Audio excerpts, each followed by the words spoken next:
अस्सलामुअलैकुम। आज हम 12 के सिलेबस से ख़याबान उर्दू से 3-4 कहानियों का इसमें ज़िक्र किया गया है, जिसमें से एक कहानी कलर की मौत है। इसमें चेखोव ने किस कहानी का ज़िक्र किया है उसको हम एक आम अल्फाज में बताना चाहूँगी। अगर इसे कहानी के तौर पर आप इस वीडियो में सुन लें तो शायद ये कहानी आपको याद हो जाए और एग्ज़ाम में इसका ख़ुलासा या इससे रिलेटेड कुछ मारूजी सवालात आते हैं। अगर कहानी को अच्छे से आप समझ लेंगी तो वो अपनी ज़बान में इसे अच्छे से लिख लेंगी। तो चलिए हम लोग आज देखते हैं कि चेखोव ने इस कहानी में क्या कहा है और इस कहानी से हमें क्या मैसेज देना चाहते हैं। तो सबसे पहले कलर की मौत हेडिंग देकर उसके बाद लिखिएगा इसके लिखने वाले, यानी कलर की मौत कहानी कलर की मौत के मुसन्निफ़ कौन है? चेखोव। ठीक है, तो चेखोव एक आलमी शोहरत याफ्ता अफसाना नवीस हैं। कलर की मौत उनका एक मकबूल अफसाना है। क्या है? एक मकबूल अफसाना है। इसे यहाँ क्वेश्चन दे देगा, एक मारूजी सवालात इससे बनते हैं कि कलर की मौत अफसाना है, नॉवेल है, दास्तान है, क्या है? तो अगर इस तरह का क्वेश्चन देगा तो कलर की मौत एक अफसाना है जिसके लिखने वाले चेखोव है। चेखोव एक मामूली क्लर्क है, यानी उन्होंने इसमें अपनी कहानी का जिक्र किया है कि चेखोव क्या है? एक मामूली सा क्लर्क है। एक दिन वह एक खेल देखने गया। ठीक है, अचानक उसे छींक आ गई। जब खेल देखने के दरमियान वो गया तो अचानक से उसे छींक आ गई।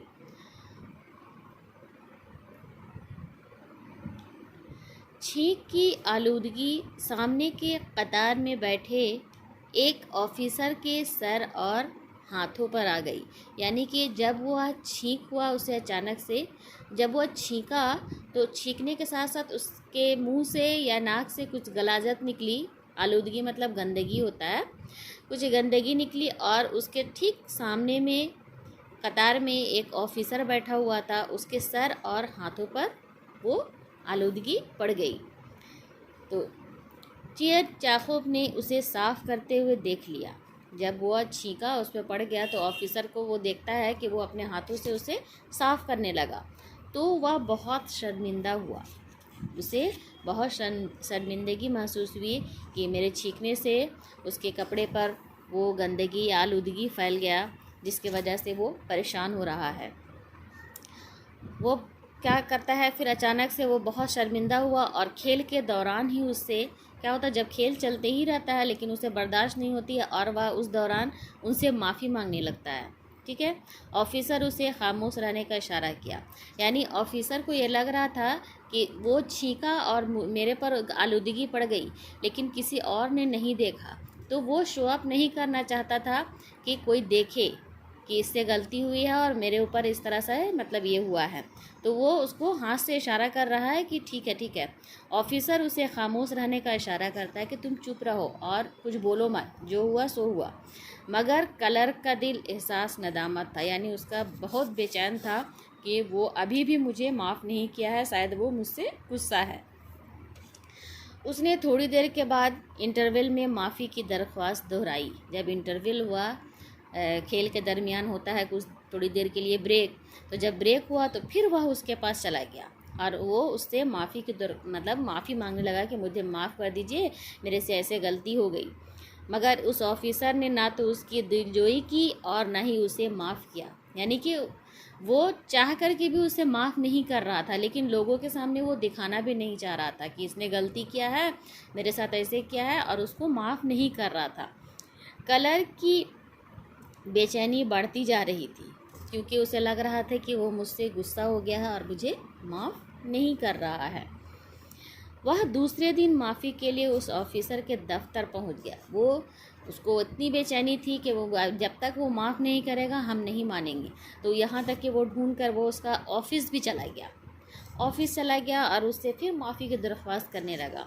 ऑफिसर क्या करता है कि उसकी नफ्सियाई बारीकी को समझ नहीं पाता, यानी कि ऑफिसर को लग रहा है कि क्यों ये मेरे साथ ऐसे कर रहा है, लेकिन उसके अंदर की बेचैनी को वह नहीं देख पा रहा था कि अगर कि वो नहीं समझ पा रहा था कि इसको हम माफ़ कर देंगे वो चला जाएगा, या इतना ये हर्ट हुआ है, या इसको मतलब इससे जो गलती हुई है वो उसे भूल नहीं पा रहा है, उसको ये सब समझ नहीं आ रही थी। तो क्या होता है उसके बाद उसके बाद दूसरे दिन उसने फिर उस ऑफिसर से मुलाकात की। उस दिन भी वो माफ़ नहीं किया, दूसरे दिन फिर दोबारा गया उसके पास और फिर उससे माफ़ी मांगने लगा कि मुझे माफ़ कर दीजिए, और माजरत मतलब कि उससे एकदम हाथ जोड़कर ये करने लगा कि साहब हमको माफ़ कर दीजिए, हमसे गलती हो गई है। इस बार क्या होता है और गुस्सा हो जाता है वो ऑफिसर, क्या होता है कि और गुस्सा हो जाता है कि ये क्यों इतनी छोटी इशू को इतना बढ़ा रहा है। वहाँ भी वैसे ही किया, फिर यहाँ ऑफिस में आकर मुझे तंग कर रहा है। अरे जो हुआ सो वह भूल क्यों नहीं जाता, उसके मन में ये सब चल रहा था, लेकिन वो ये नहीं समझ रहा था कि ये माफ़ी मांगने आया है, इसको एक बार हम माफ़ कर देते वो चला जाएगा। हाँ, वो उसकी बेचैनी को, उसकी परेशानी को नहीं समझ रहा था और गुस्सा हो गया और उसे दफ्तर से निकाल कर, गुस्सा के मारे उसे दफ्तर से निकाल कर बाहर कर दिया। ऑफिसर की इस गैर अखलाकी और जलील हरकत ने चेखोव को इंतहाई बेचैन कर दिया, यानी कि चेखोव को इतना शर्मिंदगी में मतलब महसूस हुआ कि वो एकदम डिप्रेशन में चला गया कि वो मुझे माफ़ क्यों नहीं कर रहा है, जब हम माफ़ी मांग रहे हैं तो वो मुझे माफ़ क्यों नहीं कर रहा है ना। और यही बेचैनी उसको वो सदमे में डूब गया, और सदमे में डूबने के बाद क्या होता है कि वो अपने आप को, ये जो उससे जलील हरकत हुई थी उसको वो बर्दाश्त नहीं कर पाया और वह उसी गम को लेते हुए वो मर गया, यानी कि वह इस दुनिया को छोड़कर चला गया। तो ये एक मामूली सी कहानी है जिसमें हमें दिखा रहे हैं चेखोव कि अगर वो माफ़ कर देता, चेखोव की मौत का सबब है क्या था, एहसास से परेशानी, यानी कि उसको एहसास दिलाना कि मुझसे गलती हुई है। अगर वह छोटी सी गलती को अगर वो कह देता कि हम ठीक है हम तुमको माफ़ कर दे रहे हैं, तो ना वो परेशान होता और ना ही वो डिप्रेशन में जाता और ना ही उसकी मौत होती, है ना। तो इसमें यहाँ पर चेखोव हमको ये मैसेज दे रहे हैं कि ये जो आदमी था चेखोव एक मामूली क्लर्क होते हुए भी नेक, शरीफ, हसास और साफ दिल का इंसान था, ठीक है। जबकि जजल जासरूप एक ऊंचे ओहदे पर फायज हुए एक मेहरबान, दिलजोई, संजीदगी, बड़कपन और इंसानियत जैसी खूबियों से अक्सर महरूम था। यानी इतनी सारी खूबियाँ थी उस ऑफिसर के अंदर, लेकिन फिर भी वह उसके अंदर रहम नाम की कोई चीज़ नहीं थी और उसकी इंसानियत को वो समझ नहीं पाया।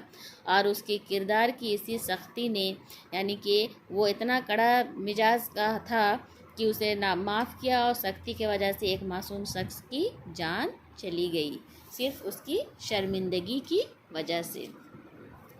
तो चूँकि यहाँ पर कहानी का मौत का सबसे बड़ा सबब क्या था कि एहसास पेशमानी, यानी कि उस आदमी को एहसास नाम की चीज़ नहीं थी। अगर जनरल बरखौफ उसे माफ़ कर देता तो उसकी मौत कभी भी ना होती। उसे सिर्फ इस बात की शर्मिंदगी थी, यानी कि चेखोव को सिर्फ इस बात की शर्मिंदगी थी कि उससे ये गैर अखलाकी अमल सरजद हुआ, यानी कि ना चाहते हुए भी उससे इतना बड़ा गलत काम हो गया और इसी शर्मिंदगी ने उसकी जान ले ली। तो ये हमारा एक मतलब चेखोव की लिखी हुई एक कहानी है जो हम आम अल्फाज में आप लोगों को समझा दिए हैं। आप इस वीडियो को देखिए और अपने हिसाब से इसे अपनी कहानी के तौर पर लिखिए, ताकि एग्ज़ाम में अगर आए तो इसका ख़ुलासा आप अच्छे से लिख पाए, क्योंकि आपको बता चुके हैं कि ख़ुलासा किस तरह से लिखी जाती है और शुरुआत कैसे कीजिएगा। ये हमारे सबक से ली गई क्लर्क की मौत एक अफसाना है जिसके मुसन्निफ़ है चेखोव। इस तरह से शुरू कीजिएगा, है ना, और इसको लिख लीजिए आप लोग। ठीक है, अब हम अपना अगला वीडियो नेक्स्ट ईयर में देंगे।